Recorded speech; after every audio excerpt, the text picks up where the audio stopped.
നടിയെ ആക്രമിച്ച കേസിൽ ശിക്ഷ വിധിച്ച വിചാരണ കോടതി വിധിക്കെതിരെ ഹൈക്കോടതിയിൽ അപ്പീൽ നൽകി ഒന്നാം പ്രതി പൾസർ സുനി. നടിയെ ആക്രമിച്ച് ദൃശ്യം പകർത്തിയെന്ന് പറയപ്പെടുന്ന മൊബൈൽ ഫോൺ ഇതുവരെയും കണ്ടെത്തിയിട്ടില്ലെന്നും ഫോൺ കണ്ടെത്താതെ ദൃശ്യങ്ങൾ പകർത്തിയെന്ന് പറയുന്നത് നിയമപരമായി നിലനിൽക്കില്ലെന്നുമാണ് വാദം. കേസിൽ 20 വർഷം കഠിന തടവിനാണ് പൾസർ സുനിയെ ശിക്ഷിച്ചത്. വിവരങ്ങളുമായി ഡാനി ഇപ്പോൾ ചേരുന്നു കൊച്ചിയിൽ നിന്ന്. ഡാനി, എന്താണ് ഈ പൾസർ സുനിയുടെ അപ്പീലിൽ ചൂണ്ടിക്കാട്ടുന്നത്?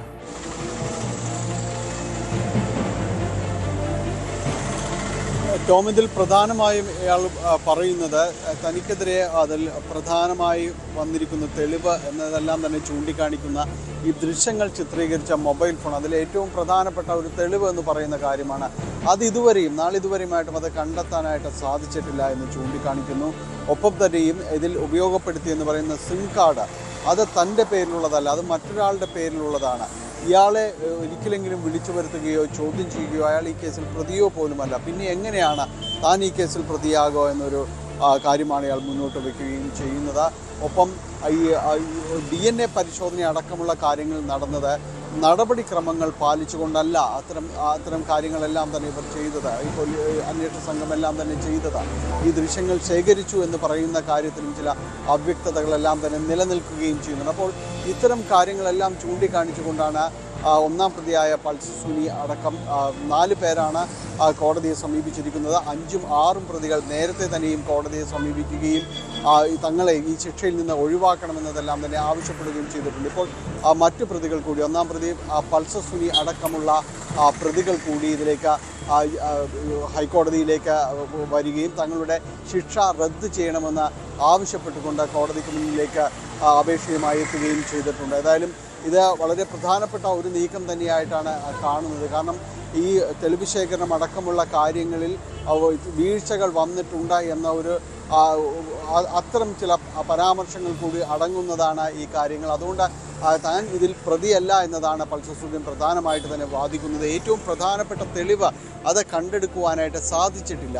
അപ്പോൾ ഈ അന്വേഷണം തുടക്കത്തിൽ തന്നെ വലിയ തിരിച്ചടികൾ ഉണ്ടായിരുന്ന ഒരു അന്വേഷണമായിരുന്നു എന്നതെല്ലാം തന്നെ ചൂണ്ടിക്കാണിക്കുന്നു. തന്നിലേക്ക് ഈ കുറ്റം ആരോപിക്കപ്പെടുകയാണ് എന്നതെല്ലാമാണ് പൾസർ സുനി പ്രധാനമായിട്ടും തന്നെ ചൂണ്ടിക്കാണിക്കുന്നത്. നമുക്കറിയാം 6 പ്രതികൾക്ക് 20 വർഷം വരെ തടവാണ് വിധിച്ചിരിക്കുന്നത്, 50,000 രൂപ പിഴയും.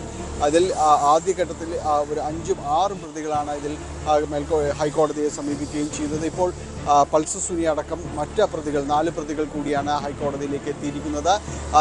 തങ്ങളുടെ ശിക്ഷ റദ്ദ് ചെയ്യണമെന്നതാണ് പ്രധാനമായിട്ട് തന്നെ ഇവർ ആവശ്യപ്പെടുകയും ചെയ്യുന്നത്. ടോം,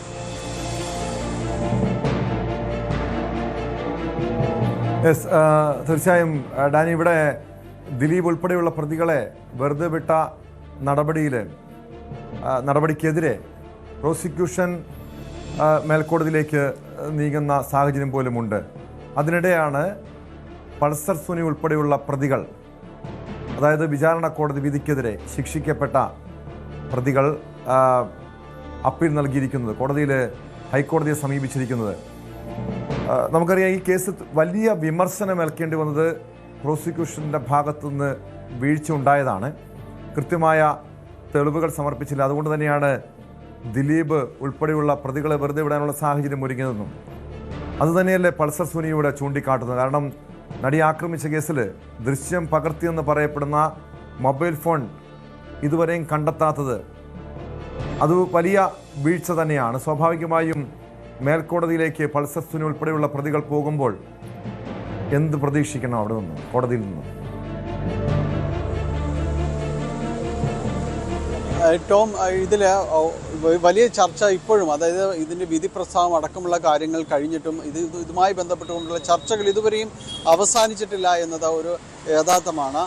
ഇതിൽ ഹൈക്കോടതിയിലടക്കം ഇതുമായി ബന്ധപ്പെട്ടുകൊണ്ട് സർക്കാർ മുന്നോട്ട് നീങ്ങാനായിട്ട് ഉദ്ദേശിക്കുന്നു.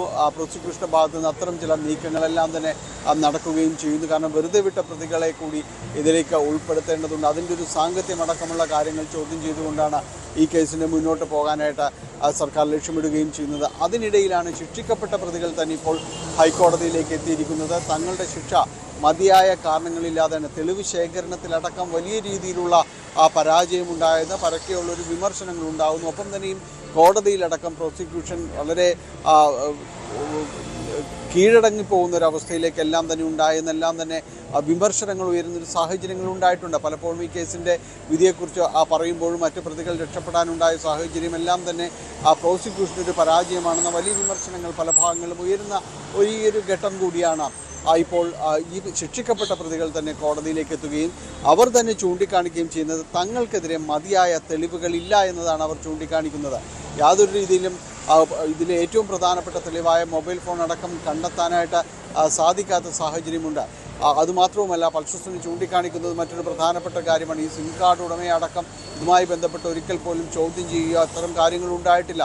തന്നെ ഇതിലേക്ക് വലിച്ചിഴക്കുകയാണ്. അങ്ങനെ ഒരു നിർബന്ധ ബുദ്ധി പോലെയാണ് തന്നെ അടക്കം ഇതിലേക്ക് കൊണ്ടുവരികയും ചെയ്തത്. ഒപ്പം DNA പരിശോധനയ്ക്കടക്കം പോകുമ്പോൾ അതിൽ പാലിക്കേണ്ട ചില മാനദണ്ഡങ്ങളും ചിട്ടവട്ടങ്ങളുമുണ്ട്. പക്ഷെ അതൊന്നും തന്നെ ഇതുമായി ബന്ധപ്പെട്ടുകൊണ്ട് ഉണ്ടായില്ല എന്നതടക്കമുള്ള കാര്യങ്ങൾ ചൂണ്ടിക്കാണിക്കുകയും ചെയ്യുന്നു. അപ്പോൾ കോടതിക്ക് മുന്നിലേക്ക് ഈ വാദമുഖങ്ങൾ വീണ്ടും എത്തുകയാണ്. ഹൈക്കോടതിക്ക് മുന്നിലേക്കാണ് എത്തുന്നത്.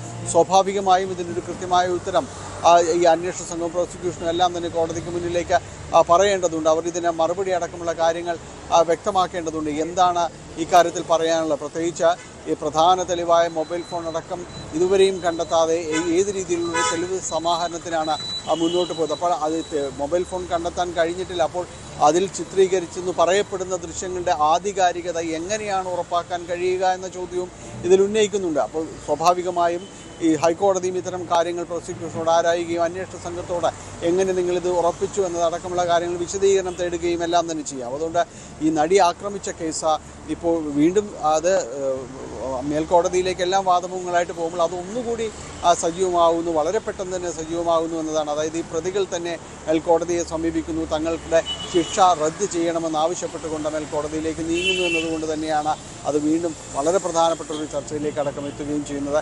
ഏതായാലും വരും ദിവസങ്ങളിൽ പ്രോസിക്യൂഷനും അന്വേഷണ സംഘത്തിനും ഇതുമായി ബന്ധപ്പെട്ടുകൊണ്ട് എന്താണ് മറുപടികൾ പറയാനുള്ളത് എന്നത് തന്നെയാണ് എല്ലാവരും ശ്രദ്ധയോടെ കാത്തിരിക്കുന്നത്. ടോം, അതാണിനി അറിയേണ്ടത്, പ്രോസിക്യൂഷൻ്റെയും പോലീസിൻ്റെയും നിലപാട്. കൂടുതൽ വാർത്തകൾക്ക് news 18 Keralam YouTube channel subscribe ചെയ്യുക.